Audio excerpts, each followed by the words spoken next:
Perkara yang kedua adalah operasi khas bekalan, di mana macam saya sebut tadi, operasi ini telah kita jalankan pada Jumaat lepas, pada Jumaat lepas, di mana saya sendiri telah tu gambar jubah hijau tu, saya sendiri telah pergi ke premis tersebut, di mana kita mendapati ada dua premis, dua restoran masakan Asia Selatan, atau lebih spesifiknya Pakistan, restoran Pakistan, makanan Pakistan, yang telah menggunakan minyak masak bersubsidi dalam proses penyediaan makanannya. Dan kita tahu bahawa minyak masak bersubsidi ini adalah untuk golongan B40, untuk kegunaan persendirian dan domestik, dan untuk golongan berpendapatan rendah lah, B40. Tapi telah digunakan secara salah oleh dua restoran di Jalan Ipoh. Satu restoran telah menggunakan, yang kita dapati ada 37 kg minyak masak bersubsidi. Memang sikit amount dia, tapi kita tahu itu adalah jumlah untuk hari tersebut. Dan kita yakin yang setiap hari mungkin volume yang sama atau lebih kurang atau lebih telah digunakan, sebab saya datang masa tu pun dah pukul I think about 12 malam, 11 malam macam tu kan. Jadi 37 kilo di restoran pertama. Dari restoran kedua kita jumpai 39 kilo. Jadi kedua-dua premis disyaki telah melakukan kesalahan, dan kes akan disiasat di bawah Akta Kawalan Bekalan 1961. Kenapa saya panggil wartawan pada hari ini? Sebab kita nak supaya dimaklumkan, diwar-warkan kepada semua pemilik restoran di Kuala Lumpur, terutamanya restoran yang macam ni lah. Maknanya dia punya item makanan pun, kalau kita tengok satu menu sehingga RM20, RM25 satu menu tapi dia masih menggunakan barang kawalan bersubsidi, iaitu minyak masak. Jadi adalah sungguh tidak adil untuk pada pengguna, dan juga tidak adil pada orang yang sepatutnya mendapatkan minyak masak bersubsidi ini. Jadi malam tu kita dah sita 76 kilo. Nilai dia memang kecil, 1,100, tapi nilai ini adalah untuk nilai per day, sehari. Jadi kalau kita tak tangkap, mungkin berhari-hari digunakan. Kalau setiap hari diguna 76 kilo, kalau kita ambil 30 hari, dia akan jadi buat 2,000 lebih kilo untuk dua restoran. Jadi yang ni kita telah tahan dua pemilik untuk direkodkan keterangan dan mendapatkan maklumat lanjut. Dan kita juga sedang siasat sumber bekalan. Sumber bekalan, siapa yang bekalkan. Jadi berdasarkan pemerhatian asal kita, temu ramah asal kita, kita dapati bahawa bekalan ini didapati daripada pemborong di Kuala Lumpur, wholesaler di Kuala Lumpur. Cuma kita tengah kumpul bukti, kita dapatkan maklumat yang lebih jelas, dan kita akan buat, kita akan charge jugalah, kita akan tangkap, kita akan charge juga pembekal yang telah membekalkan minyak masak bersubsidi ini kepada kedua restoran ini. Perkara ini amat mengecewakan kita lah, sebab sepatutnya pembekal bila dapat dari bakers, dijual pada runcit adalah untuk golongan berpendapatan rendah. Saya ulangi, golongan B40 keutamaan. Ataupun kalau you nak jual sangat, pada peniaga-peniaga B40. Peniaga ada juga guna, tapi B40. Sebenarnya kita lebih kepada golongan berpendapatan rendah, tapi nampaknya telah digunakan oleh restoran yang bukan restoran B40 pun. You nak makan pun, you kena, I ingat you kena standby RM20 ke atas lah, baru you boleh makan.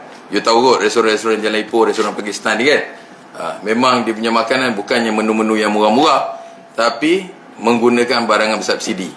Jadi saya nak beri amaran untuk di Kuala Lumpur ni, kita akan pergiatkan usaha. Lebih-lebih lagi bila saya sendiri dah tangkap hari tu, saya akan minta supaya anggota-anggota penguatkuasa Kabinet akan lebih giat lagi untuk membuat operasi, terutamanya di premis-premis restoran seperti inilah. Restoran-restoran yang menjual barang yang kata orang makanan dia kasta tinggi, makanan boleh dikatakan mewah juga, tapi menggunakan minyak masak bersubsidi. Jadi untuk yang ni kita akan kenakan penalti bawah Akta Kawalan Bekalan 1961, di mana akan didenda tidak melebihi RM2 juta, dan bagi kesalahan kedua atau berikutnya didenda tidak melebihi RM5 juta, dan sekiranya bukan satu perbuatan akan didenda tidak melebihi RM1 juta atau dipenjarakan selama tempoh tidak melebihi 3 tahun. Dan dalam masa yang sama juga di sana pemilik restoran ini juga mempunyai sebuah kedai runcit. Kedai runcit ni kita dapati tiada tanda harga diletakkan pada barangan, dan pada barang-barang juga tak ada detail. Pada produk tersebut, ialah produk dia produk kebanyakan daripada Asia Selatan juga, mungkin sebab dia cater masyarakat sana, jadi tanda harga dia tak jelas. Jadi kita charge dia di bawah Akta Kawalan Harga dan Anti Pencatutan lah. Di mana kalau yang ni, suatu pertumpahan akan didenda tidak melebihi RM100,000, dan kesalahan kedua akan didenda tidak melebihi RM250,000. Sekali lagi, saya minta tolong pada media KL untuk war-warkan kes ini, bagi tahu pada semua pemilik restoran, mana-mana yang menggunakan minyak masak bersubsidi, minyak masak paket, ataupun apa-apa barang kawalan bersubsidi, diminta menghentikannya serta-merta. Kita tak akan bertoleransi lagi, kita tidak akan bertolak ansur lagi. Saya telah mengarahkan supaya pasukan saya setiap kali pergi mana-mana restoran, sila lawat, sila ziarah sikit dia punya dapur, tengok mana-mana yang menggunakan barang-barang kawalan bersubsidi yang tidak dibenarkan, kita akan ambil tindakan. Jadi sekali lagi saya beri amaran, minta diberhentikan serta-merta sekiranya ada, dan juga amaran pada peruncit-peruncit yang menjual minyak masak bersubsidi ni kepada restoran-restoran. Saya faham, berdasarkan hasil siasatan awal, kita mendapati minyak masak bersubsidi ini dijual secara package dengan barang-barang lain.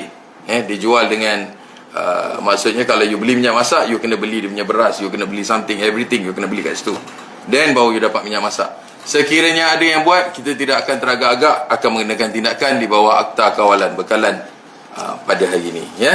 Okey, itu mengenai restoran yang menggunakan barang kawalan. Pemilik umur berapa? Okey. Restoran yang pertama, pemilik dia adalah director dia, dua-dua adalah, seorang tu dia saya ingat dalam 40 lebih, 40 lebih Pakistanis, tapi telah mendapat kewarganegaraan Malaysia. Satu lagi Pakistanis juga, tapi kewarganegaraan Kanada. Yang restoran yang pertama. Restoran yang kedua, pemilik dia adalah pemilik tunggal orang Malaysia, warga negara Malaysia, tetapi isteri kepada warga negara Pakistan. Sebenarnya actually yang running tu, kalau based on documentation, is running by dia punya wife lah, run by wife dia lah, orang Kedah. Tapi apa yang kita dapati memang run by, totally by Pakistanis, orang Pakistan kat situ lah. Dia punya kedai tu pelanggan orang Malaysia, banyak orang Malaysia ke? Pelanggan mix. Saya pun salah seorang pelanggan juga tu. Sebelum tertangkap, pada dia tak boleh pergi lah.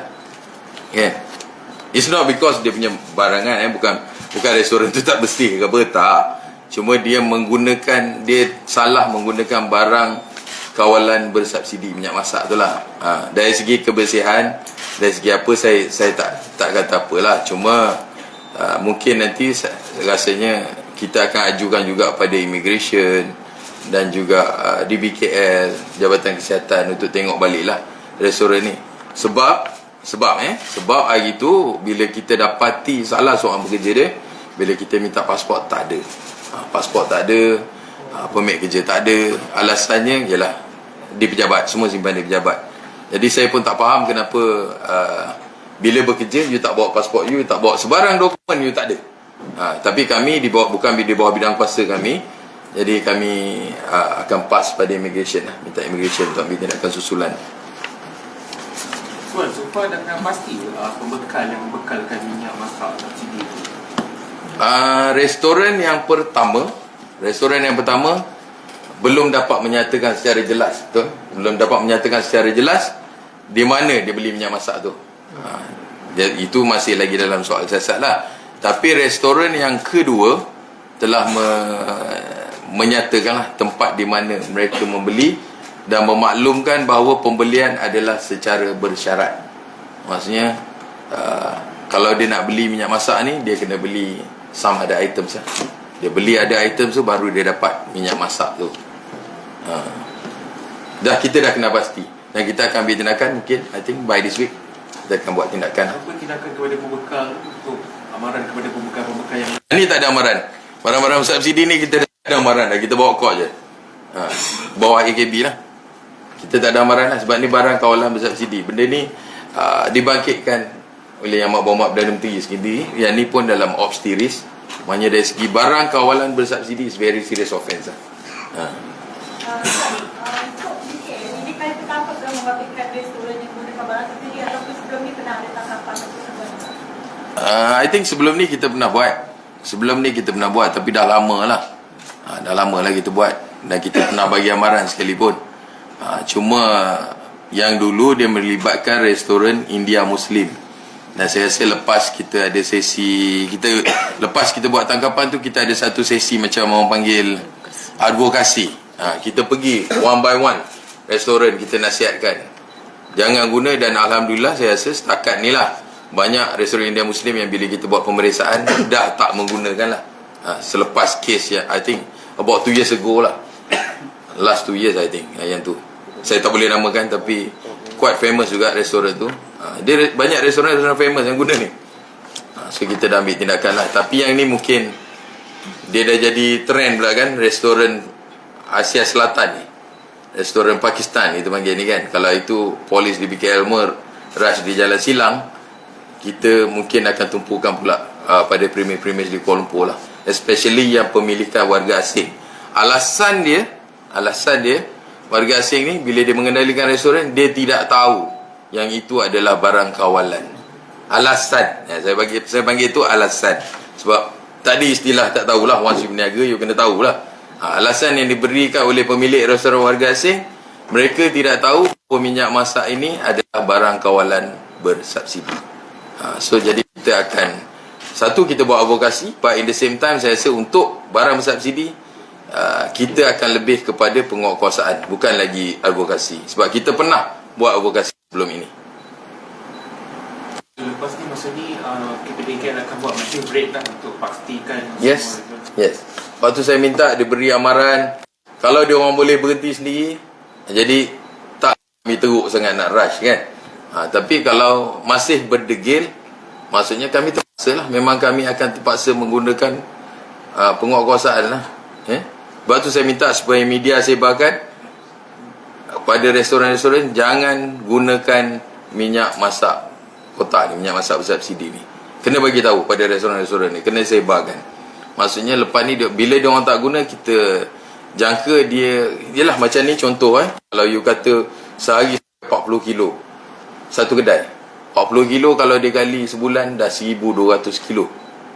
1,200 kilo 1,200 kilo satu kedai kat Kuala Lumpur ni, restoran yang macam tu, yang macam dua restoran ni, you all pun kenal kot, nampak NZ Hotel tu depan dia, dah tahu dah restoran apa kan.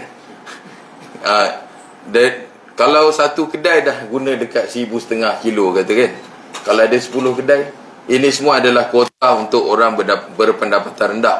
Jadi telah disalahguna untuk restoran yang dia punya meal pun, satu meal pun dah sampai RM20, RM25.